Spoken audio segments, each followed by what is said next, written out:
Good afternoon, everybody, and welcome to the weekly press briefing of the Kosovo Specialist Chambers, where we aim to provide journalists with an update on the latest developments at the court and the opportunity to ask questions. In the case of Hashim Thaçi, Kadri Veseli, Recep Selimi, and Jakub Krasniqi, the trial panel announced on Wednesday, 12 November, that former General Wesley Clark, the defense witness initially scheduled to start his testimony on Tuesday, 18th November, will instead start his testimony already on Monday, 17th November at 12 noon. He is the last witness the defense intends to call. Following the testimony, a status conference is planned for Wednesday, 19th November. The hearing initially scheduled on Friday, 21st November, has been cancelled. So far, 6 witnesses called by the Thaçi defense have been testifying. The 6th witness, Michael Durkee, started his testimony yesterday afternoon. According to the information provided by the defense, the witness served as political advisor to NATO's supreme allied commanders in Europe during the relevant period. On 10th November, the appeals panel decided on a joint defense appeal against the trial panel's decision to admit the written statements and associated exhibits of a witness who the trial panel found had been subjected to improper interference, which influenced his failure to testify. Under Rule 155, the trial panel may admit evidence in the form of written statements, notably if it is satisfied that the failure of the person to attend or to give evidence has been materially influenced by improper interference, including threats, intimidation, injury, bribery, or coercion. Under the rules, the trial panel also needs to assess if certain other conditions are met, including that the proposed evidence or evidence to the same effect cannot be otherwise obtained, and that admission of the written evidence is in the interest of justice. The appeals panel found that the trial panel did not err in admitting the evidence and stressed that the trial panel's decision to admit the witness' written evidence must be clearly distinguished from the trial panel's ultimate determination as to the weight to be attributed to it, which will be assessed at the conclusion of the trial proceedings in light of all the evidence. In particular, the appeals panel recalled that the rules prohibit the trial panel from basing a conviction solely or to a decisive extent on the evidence of a witness whom the defense had no opportunity to cross-examine. In another decision, also on 10th November, the appeals panel dismissed a Thaçi defense appeal against the trial panel's decision not to admit 5 prior written statements which were tendered for admission by the defense during the cross-examination of a witness called by the prosecution.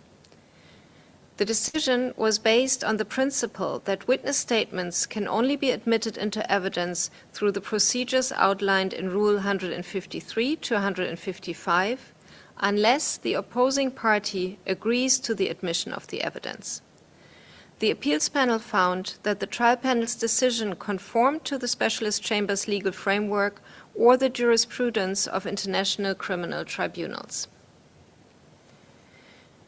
In the case of Hashim Thaçi, Izni Kilay, Bashkim Smakay, Fadil Fazliu, and Hayreddin Kuchi related to allegations of the illegal influencing of witnesses, the pretrial judge informed the president of the Specialist Chambers on 11th November that the case will be ready for transfer to a trial panel on 12th November. On 12th November, Specialist Chambers President Ekaterina Trendafilova assigned Judge Christopher Gosnell as single trial judge. The president noted that according to Article 25 of the law, the charges against all accused in this case are not classified as serious crimes as defined in the Kosovo Criminal Procedure Code, and that a trial panel may therefore consist of a single judge. When assigning Judge Gosnell, she further considered the criteria set forth in the Rules of Procedure and Evidence, including relevant experience and expertise, as well as availability at this time. Also on 12 November, the pretrial judge formally handed over the case.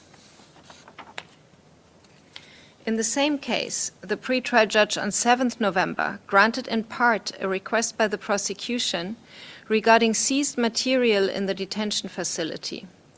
The independent counsel who was tasked with reviewing the said material for any legally privileged content had notified the pretrial judge and the parties that she is not sufficiently aware of the context of the material to decide if certain information is privileged.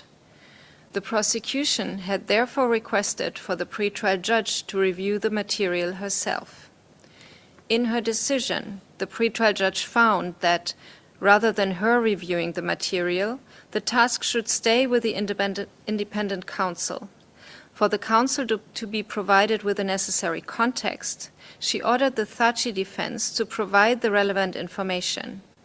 She also ordered the registrar to give the independent counsel access to other context-related information. The pretrial judge ordered the independent counsel to submit her report latest on 17th December. On 10th November, the pretrial judge granted a request by the prosecution to instruct the independent counsel to extract additional information from the seized phone of Mr. Cucci. The pretrial judge noted that the Cucci defense did not object to the request and found that the requested operation falls within the previously authorized search and seizure operation. She ordered the independent counsel to execute the requested operation and provide the results to the prosecution by latest 5th December 2025. Also on 10th November, the pretrial judge decided to make available to the prosecution the lists of file names of files seized at the detention facility. In some cases, the pretrial judge considered it necessary to redact the file names to prevent any access to privileged information on the side of the prosecution. The pretrial judge ordered the prosecution to file any further requests to access preserved material within 1 week and asked the Thachi defense to respond if it wishes to do so within 1 week. In addition to these decisions, several decisions previously classified as confidential became public this week and can be found on the KSC website.